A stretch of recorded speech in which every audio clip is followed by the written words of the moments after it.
काम करते थे वो बेरोजगार हो गए, और वो बेरोजगार हुए तो फिर भूखमरी का शिकार हुए, इसलिए भूखमरी आई, बेरोजगारी आई। एक बात आप जानते हैं कि जब बहुत ज्यादा हमारे देश में कपड़ा बनाने वाले कारीगर थे ना, और अंग्रेजों को उनसे चिढ़ होती थी, तो अंग्रेज उनके अंगूठे काट लिया करते थे ताकि वो कपड़ा ही ना बुन सकें, क्योंकि कपड़ा बुनने में सबसे महत्वपूर्ण भूमिका अंगूठे की होती है। आपके पास चारों उंगलियां हो और अंगूठा ना हो, आप कपड़ा नहीं बुन सकते। तो अंगूठा काट लेते थे अंग्रेज, हजारों लोगों के अंगूठे काटे हैं, उसके प्रमाण है। तो ऐसे जो लूट मचाई उन्होंने, उसमें ये देश गरीब होता चला गया, और अंग्रेजों के पहले जो लूट मची इस देश में, उसमें गरीबी आई। तो भारत के क्रांतिवीरों को ये लगा कि अंग्रेजों को भगाना चाहिए तो भारत की लूट बंद हो जाएगी, इसलिए भारत के क्रांतिवीरों ने संगठन खड़ा किया अंग्रेजों के खिलाफ। नाना साहब पेशवा, तात्या टोपे, झांसी की रानी लक्ष्मीबाई, नाना फड़नवीस, वासुदेव बलवंत फड़के, ऐसे 7,32,000 क्रांतिकारियों ने संगठन खड़ा किया, अंग्रेजों के खिलाफ युद्ध लड़ा। उसी को आप कहते हैं आजादी का पहला संग्राम। उस युद्ध में थोड़े समय तक क्रांतिकारी जीते, बाद में अंग्रेज जीत गए। फिर उसके बाद दूसरा युद्ध हुआ, फिर तीसरा हुआ, फिर चौथा हुआ, ऐसे 7 युद्ध लड़े क्रांतिकारियों ने अंग्रेजों से, तब जाकर 1947 में आजादी मिली। लेकिन इस 47 की आजादी तक आते आते 7,32,000 क्रांतिवीर शहीद हो गए। ऐसी लड़ाई हुई। अब शहीद हो गए, शहादत हो गई, देश आजाद हो गया।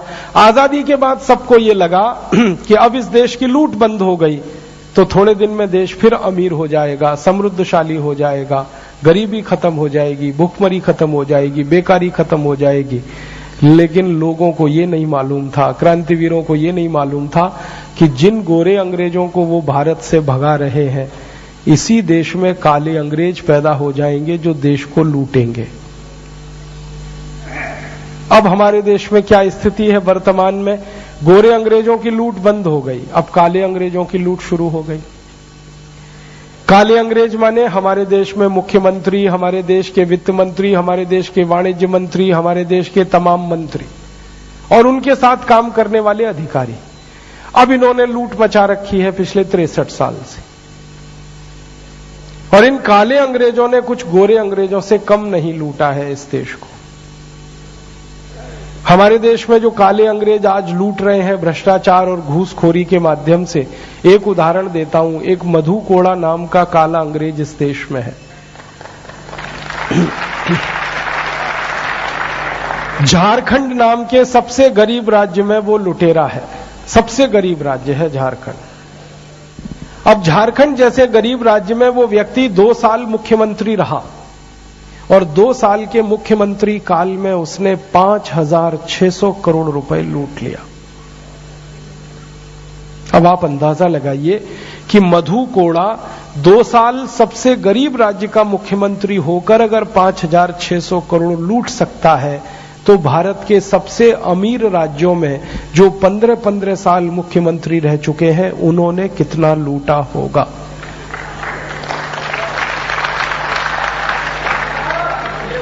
यहां हरियाणा में उदाहरण है, दूर कहां जाएं, आपके ही राज्य के उदाहरण है। कितने बड़े बड़े लूटखोर यहां बैठे हुए हैं हरियाणा में।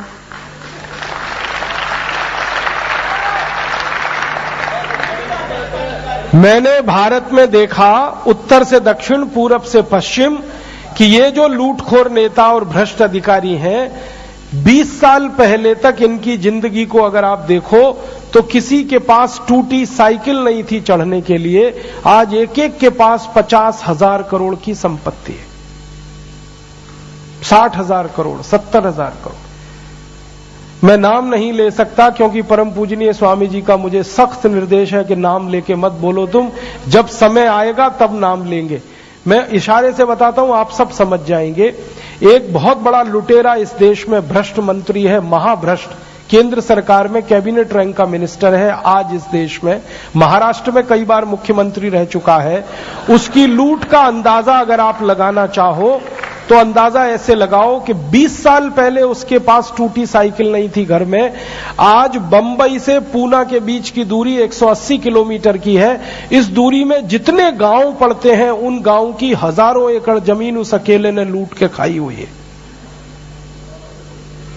ऐसे ऐसे लूटखोर हैं इस देश में। मैं और एक नेता की कहानी बताता हूं। 20 साल पहले वो नेता नासिक में सिनेमा का टिकट ब्लैक करता था। आज वो मंत्री है महाराष्ट्र में और केंद्र में भी मंत्री रह चुका है। आज उसकी प्रॉपर्टी 40,000 करोड़ से ज्यादा की। 15-20 साल पहले एक नेता था, मुंबई के दादर रेलवे स्टेशन पर पालक और मेथी बेचता था। आज उसकी प्रॉपर्टी 35,000 करोड़ की है खाली मुंबई में। ऐसे ऐसे लूटखोर नेताओं की संख्या अगर आप पूछोगे तो 80,000 है जो लूट रहे हैं इस भारत माता को। एक दो नहीं है, 80,000 है। कुछ तो इसमें नगर सेवक के स्तर पर है, जो सबसे नीचा पायदान है लूट का। नगर सेवक माने कॉरपोरेटर। और कुछ उसमें सबसे ऊंचे पायदान पर है चीफ मिनिस्टर या केंद्र सरकार के मंत्री। तो नगर सेवक से लेकर और वहां तक 80,000 नेता हैं जिनकी जन्म कुंडली इस समय मैं बना रहा हूं, जिनके पास 20 साल पहले एक फूटी कौड़ी नहीं थी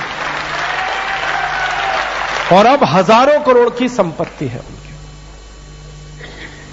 और ये नेता जो लूट रहे हैं देश को, ये धन को ले जाकर विदेशी बैंकों में जमा कर रहे हैं। अंग्रेज लूट रहे थे इस देश को तो धन को ले जाकर लंदन में जमा कर रहे थे। अब ये काले अंग्रेज लूट रहे हैं देश को, ये धन को ले जाकर स्विट्जरलैंड में जमा कर रहे हैं। और हमारा लूटा हुआ धन स्विट्जरलैंड में चूंकि जमा हो रहा है, इसलिए स्विट्जरलैंड दुनिया का सबसे अमीर देश है और हम दुनिया के सबसे गरीब देशों में गिनती हो रही है। अब समझ में आया कि स्विट्जरलैंड सबसे अमीर क्यों है। खेती उस देश में नहीं, व्यापार उस देश में नहीं, उद्योग उस देश में नहीं, फिर भी सबसे अमीर देश, क्योंकि भारत से लूटा हुआ धन वहां जमा हो रहा है। स्विट्जरलैंड में कुछ बैंकें हैं जिनकी संख्या 1, 2, 3 ऐसे 36 है। Bank of Zurich, bank of Geneva, bank of Switzerland, ऐसी 36 बैंकें हैं।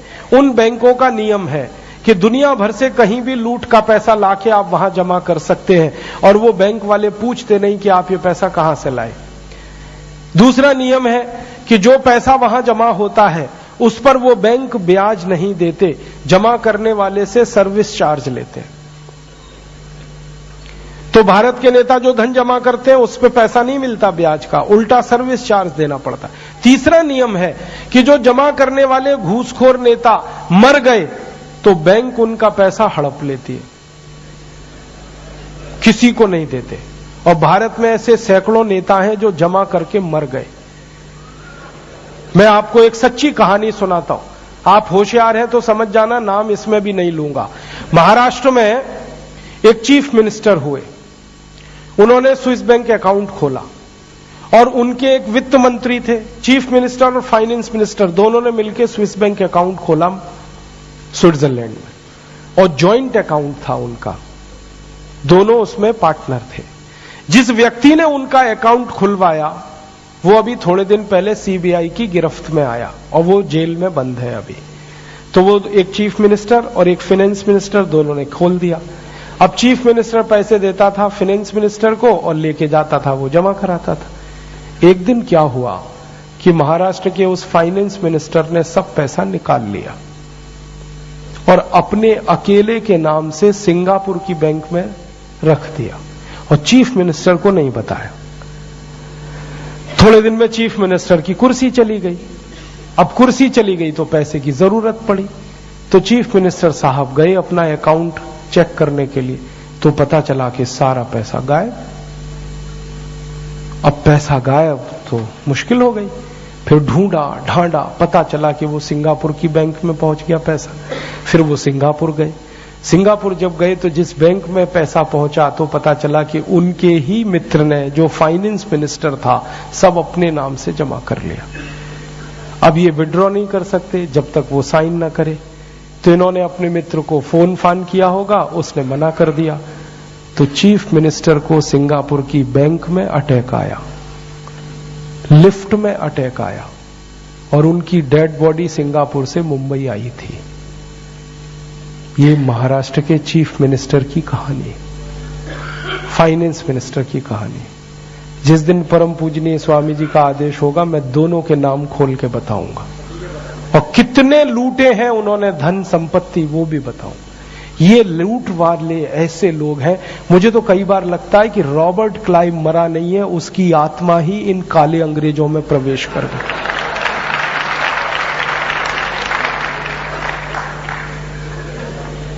ऐसे ही एक लुटेरा अंग्रेज है इस देश में, काला अंग्रेज, उसका नाम बता देता हूं क्योंकि इसकी परमिशन है मुझे।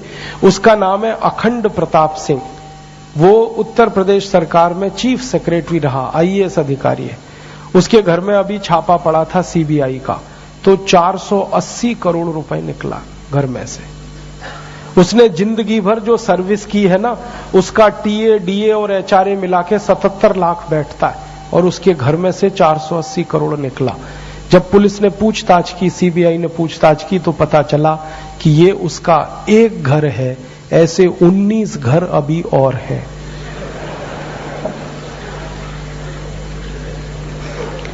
माने लूटखोरी में नेता ही नहीं, अधिकारी भी शामिल है। और ये धन लूट लूट के जो ले जा रहे हैं, इससे देश में गरीबी आ रही है।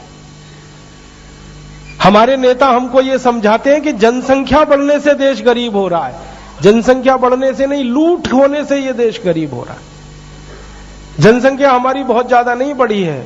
हम जब आजाद हुए तो 33 करोड़ थे, अब हम 115 करोड़ हैं।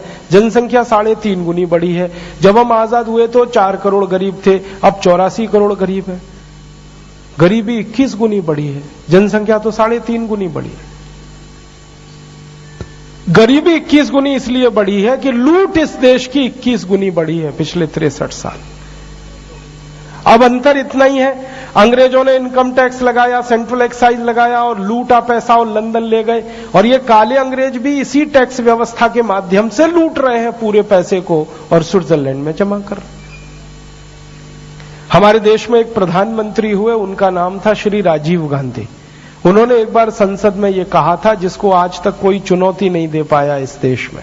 उन्होंने कहा था कि जब टैक्स का 1 रुपया मैं गरीबों के पास भेजता हूं विकास के लिए, तो 15 पैसा ही पहुंचता है, माने 85 पैसा बीच में लुट जाता है।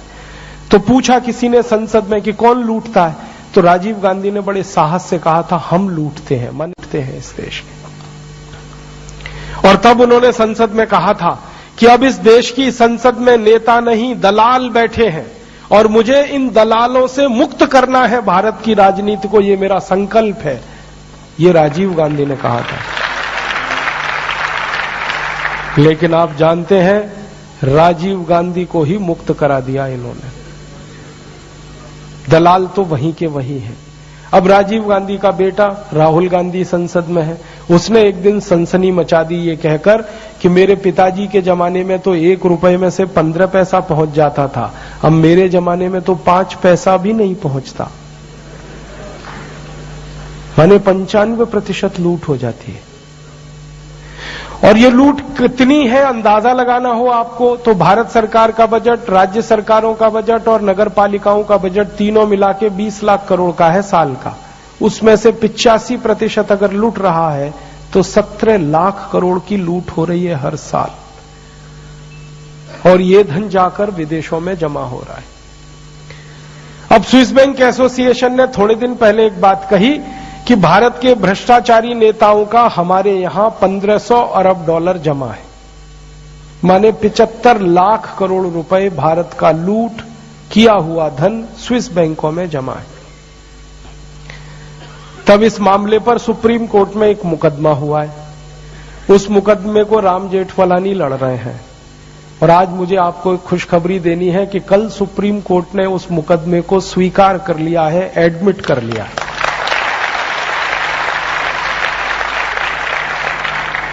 अब तक तो वो एडमिशन के स्टेज में था ये केस पिछले 6 महीने से, अब वो एडमिट हो गया है कल, और सरकार को जवाब देना है कि ये 75 लाख करोड़ जो जमा है भारत के भ्रष्ट नेताओं का, इसका डिटेल दो सुप्रीम कोर्ट को।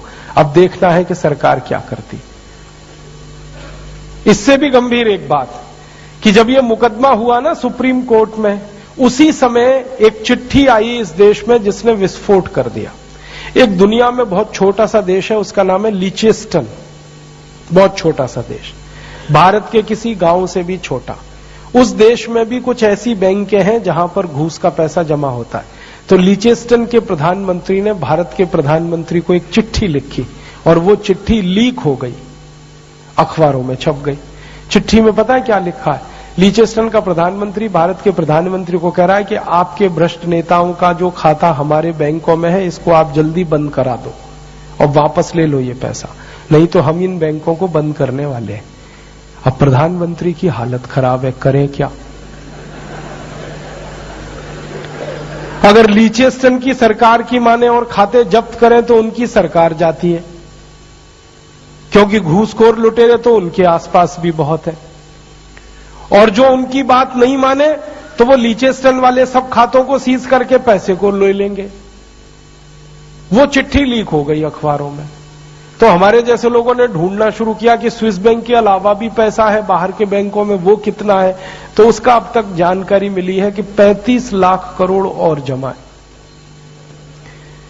माने 110 लाख करोड़ लूट का भारत का पैसा विदेशी बैंकों में है। रॉबर्ट क्लाइव ने 300 लाख करोड़ लूटा था आज के हिसाब से। हमारा 110 लाख करोड़ इन काले रॉबर्ट क्लाइवों ने लूट लिया पिछले 63 साल। अब ये धन जमा है और ऐसे ही देश लुटता रहेगा तो गरीबी ही आएगी। अब मैं और एक गहरी बात कहने जा रहा हूं आपसे। अंग्रेजों ने भारत में लूट करने के लिए एक सिस्टम बनाया था, क्योंकि गुलामी जो आई थी ना वो एक सिस्टम से आई थी, और लूट भी हुई थी तो वो एक सिस्टम से हुई थी। सिस्टमैटिक लूट हुई है, ऐसे ही नहीं हुई है हाफेजार्डली, सिस्टमैटिक लूट हुई है। इनकम टैक्स का उन्होंने सिस्टम बनाया, सेंट्रल एक्साइज का सिस्टम बनाया, टोल टैक्स का बनाया, रोड टैक्स का बनाया। ये पूरे सिस्टम को अंग्रेजों ने बनाया लूटने के लिए। दुर्भाग्य से यही सारा का सारा सिस्टम अभी भी चल रहा है इस देश में। और एक बात कहता हूं आपसे, अंग्रेजों ने जो लूट का सिस्टम बनाया इसमें कुछ अधिकारी नियुक्त किए उन्होंने। अंग्रेजों ने एक कानून बनाया था सन 1860 में जिसका नाम है इंडियन सिविल सर्विसेज एक्ट। इस कानून के आधार पर उन्होंने एक अधिकारी की नियुक्ति की थी, उसको वो कहते थे कलेक्टर। कलेक्टर का माने जो धन इकट्ठा करे। अंग्रेजी का शब्द है ना COLLECT, कलेक्ट। कलेक्ट माने इकट्ठा करना, कलेक्टर माने इकट्ठा करने वाला। क्या? धन। किससे? भारत के लोगों से। तो भारत के लोगों से धन इकट्ठा करके अंग्रेजों के कोष में जमा करे, इसके लिए अधिकारी नियुक्त किया था कलेक्टर, और उसके लिए कानून था इंडियन सिविल सर्विसेज एक्ट। आजादी के 63 साल के बाद वही अधिकारी अब DM के नाम से पहचाना जाता है, और हरियाणा में उसको डिप्टी कमिश्नर कहते हैं। वो अंग्रेजों के जमाने का कलेक्टर है।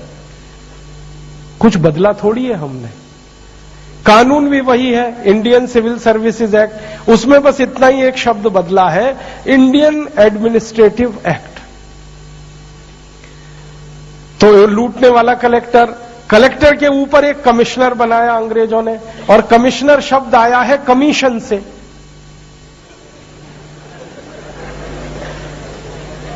आपको एक सच्ची जानकारी दे रहा हूं, ये जो कलेक्टर कमिश्नर अधिकारी होते थे ना, अंग्रेज इनको तनख्वाह नहीं देते थे।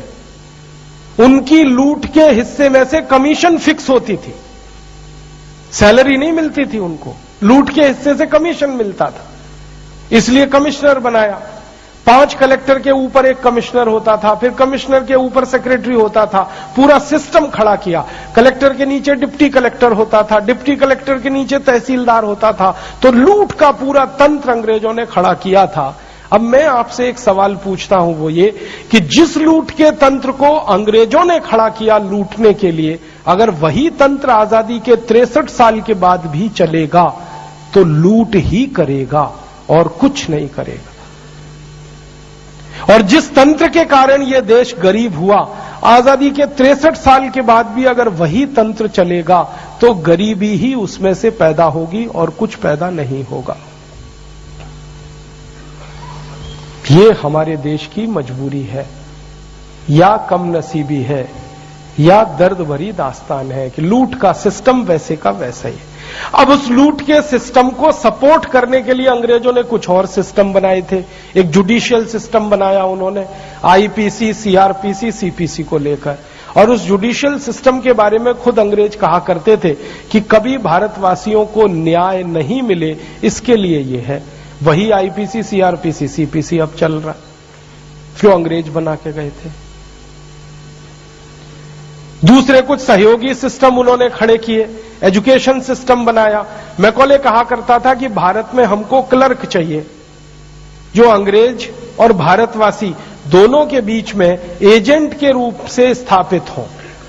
बहुत होशियार नहीं चाहिए, बहुत तेज नहीं चाहिए, बहुत स्मार्ट नहीं चाहिए, बाबू चाहिए, क्लर्क चाहिए जो इस लूट के सिस्टम को चलाए।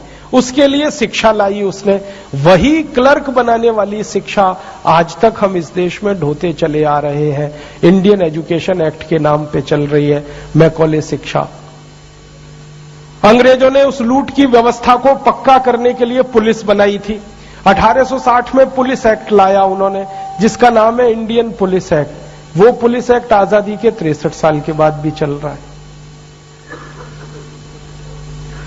अंग्रेजों ने इस लूट की व्यवस्था को कायम रखने के लिए 34,735 कानून बनाए थे। दुर्भाग्य से वो सारे कानून अभी तक इस देश में चल रहे हैं, लूट की व्यवस्था को ही मजबूत करने के लिए। अब हम क्या कर रहे हैं? 63 साल से हम क्या कर रहे हैं कि लूट की इस व्यवस्था को नहीं बदल रहे हैं। लूट करने वाले जो अधिकारी हैं, प्रधानमंत्री, मुख्यमंत्री आदि आदि बदल रहे हैं हम, वो नए नए लुटेरे पैदा हो रहे हैं। व्यवस्था नहीं बदली हमने, व्यवस्था को चलाने वाले कुछ नेताओं को बदला। कुछ ऐसी कहानी है कि अंग्रेजों ने जो व्यवस्था की कार बनाई, वो कार हमने नहीं बदली, कार के ड्राइवर को बदलने की कोशिश की पिछले 63 साल। एक बार ड्राइविंग सीट पे पंडित नेहरू को बिठा दिया, दूसरी बार ड्राइविंग सीट पे इंदिरा गांधी को बिठा दिया, फिर राजीव गांधी को बिठा दिया, फिर नरसिम्हा राव को बिठा दिया, फिर मनमोहन सिंह, देवेगौड़ा, इंद्र कुमार गुजराल और अभी अटल बिहारी वाजपेयी थोड़े दिन तक थे। कार वही चल रही है अंग्रेजों के जमाने वाली, ड्राइवर बदल रहे हैं, तो होने वाला क्या है?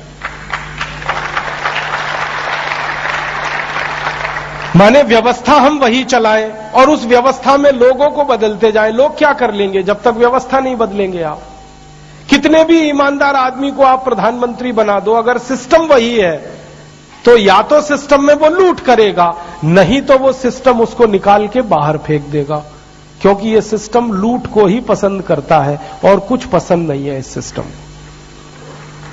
आप जानते हैं इस अंग्रेजों के बनाए गए व्यवस्था तंत्र में भारत के कई ईमानदार लोग गए और सिस्टम ने उनको बाहर फेंक दिया, क्योंकि वो लूट पसंद नहीं थे।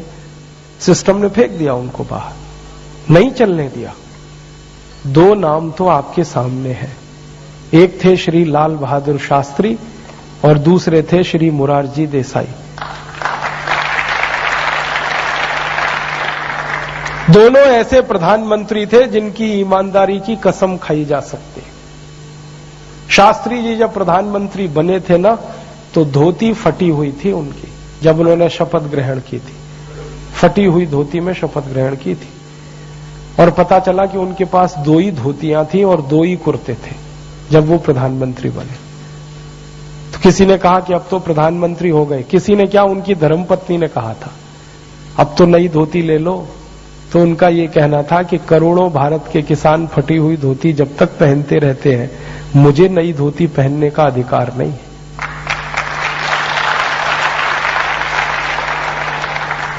ऐसे ईमानदार प्रधानमंत्री जब घुसे सिस्टम में, तो सिस्टम ने उनको बर्दाश्त नहीं किया, निकाल के फेंक दिया, मार डाला, हत्या कर दी उनकी। अब तक सारी दुनिया को यह बताया गया कि शास्त्री जी की मृत्यु हुई थी हृदयघात से, और मैं 20 साल से ये चिल्ला रहा हूं। मेरी पुरानी कैसेट अगर आप सुन लें तो उसमें आपको पता चलेगा कि वो मरे नहीं थे, हत्या की गई थी उनकी, मर्डर था। क्योंकि रूस में ताशकंद में जब वो गए पाकिस्तान से समझौता करने के लिए, तो शाम तक वो स्वस्थ थे और रात को अचानक से मर गए। तो भारत में जब रिपोर्ट रिलीज हुई थी तो ये कहा गया था कि उनको हार्ट अटैक हुआ। हार्ट अटैक उनको हो नहीं सकता क्योंकि बीपी उनका नॉर्मल था, शुगर उनको थी नहीं, ब्लड प्रेशर उनको था नहीं, हाइपरटेंशन था नहीं, हाइपोटेंशन था नहीं, शुगर थी नहीं, अटैक हो ही नहीं सकता। कोलेस्ट्रॉल नॉर्मल था, ट्राइग्लिसराइड नॉर्मल थे। जब वो गए थे तो उस समय उनके सारे चेकअप हुए थे, उसकी रिपोर्ट दिल्ली में दर्ज है, वो सब मैंने देखी है। वहां तो ये हुआ था कि रात में जब उन्होंने बातचीत पूरी की पाकिस्तान के साथ, तो उनका एक रसोइया उनके साथ रहता था हमेशा, जिसको वो साथ लेके जाते थे, और उनका नियम था कि किसी दूसरे के हाथ का बना हुआ खाना नहीं खाते थे, वो रसोइये के हाथ का ही खाते थे। उनके रसोइये का ताशकंद में अपहरण हुआ, कुछ लोग उसको पकड़ के ले गए और उस रसोइये की जगह पर एक दूसरे व्यक्ति को रसोइया बना दिया गया। और शास्त्री जी अक्सर रात को दूध पीते थे, खाना नहीं खाते थे अक्सर। रात का खाना उन्होंने तब से छोड़ा हुआ था जब से अमेरिका के साथ उन्होंने एक समझौता रद्द किया था। अमेरिका से आप जानते हैं लाल रंग का गेहूं आता था PL 480 योजना के तहत, शास्त्री जी ने वो गेहूं लेना बंद कर दिया था, तो देश में गेहूं की कमी आ गई थी। तो देश के लोगों को शास्त्री जी ने अपील की थी कि गेहूं की कमी है और मैं अपमानजनक शर्तों पर अमेरिका से गेहूं नहीं ले सकता, तो सारा देश मेरी मदद करे, सप्ताह में एक दिन लोग व्रत करें, उपवास करें। तो भारत के करोड़ों लोगों ने सोमवार को व्रत रखना शुरू कर दिया था। ऐसे थे शास्त्री जी। और जब लोगों को व्रत करवाया तो खुद भी व्रत करते थे, तो शाम का खाना नहीं खाते थे, खाली दूध पी के सोते थे। तो रात को उनके दूध में जहर मिला दिया गया। और किसने मिलाया? नकली रसोइया जो उनका रखा गया, असली रसोइयों का अपहरण करके, और उनके असली रसोइये की बाद में हत्या की गई थी। ये सारे सबूत भारत सरकार के पास है, लेकिन सरकार इनको लोगों को बताने से डरती है, क्योंकि उस हत्या में ऐसे कई बड़े लोगों का हाथ है कि जिनके चेहरे खुल जाए तो शक्ल दिखाना मुश्किल हो जाएगा।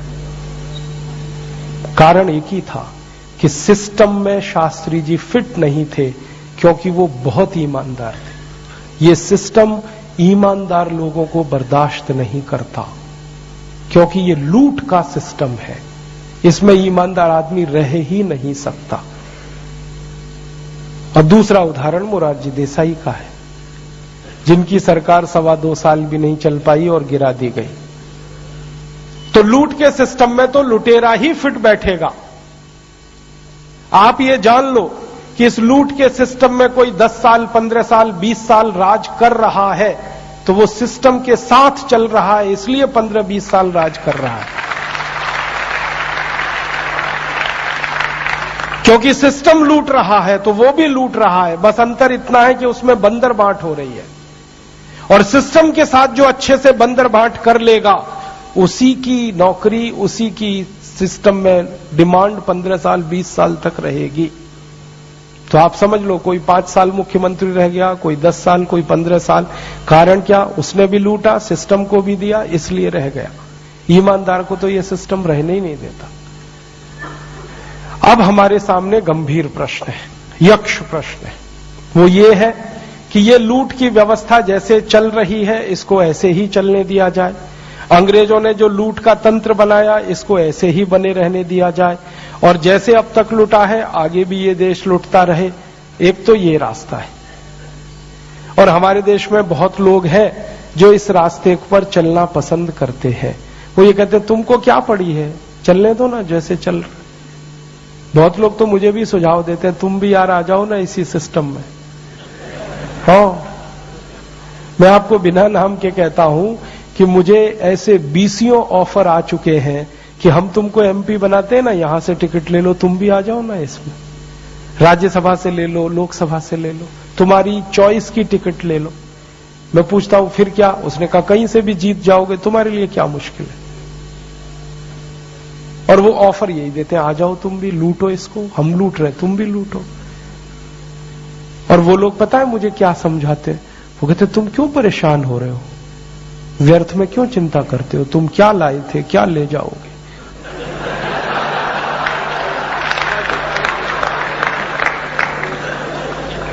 वो तो मुझे इतनी बड़ी फिलॉसफी समझाते हैं, जो हो रहा है अच्छा हो रहा है, आगे होगा और भी अच्छा होगा, तुम व्यर्थ क्यों चिंता करते हो, तुम क्या लाए थे क्या ले जाओगे, लगो ना लूटने में तुम भी। हाँ, बहुत बड़ी फिलॉसफी समझाते और श्री कृष्ण का नाम लेके समझाते हैं।